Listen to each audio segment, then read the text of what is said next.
Khulna city medical কলেজে আগুন লাগে। আপনাদের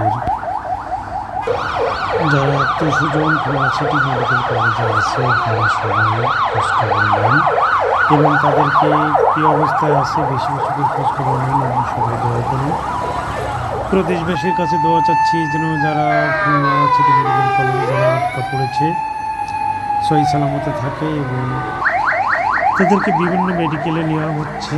দেখেন শিববাড়ি থেকে সিটি মেডিকেল কলেজ ময়লাপোতা মোড় পর্যন্ত ফায়ার সার্ভিস আর এবং অ্যাম্বুলেন্সের সারি। আপনারা সবাই খোঁজখবর নেন খুলনার বাইরে এবং খুলনার ভিতরে যারা আছেন তারা সশরীরে এসে খোঁজ, আর যারা বাইরে আছেন তারা মোবাইলে যোগাযোগ করেন যে তারা আত্মীয় স্বজন কী অবস্থায় আছে কেমনে আছে। সবাই বেশি বেশি করে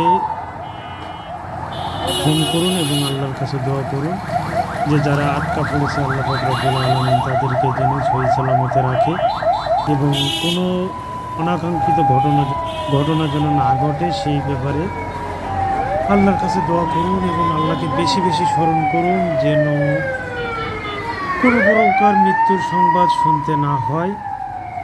আশা করি যে ফায়ার সার্ভিসের অনেকগুলো ইউনিট এসেছে, বাগেরহাটের থেকে ইউনিটগুলো এসেছে। সবাই দোয়া করেন আল্লাহর কাছে। ভালো থাকবেন সবাই, আল্লাহ হাফেজ।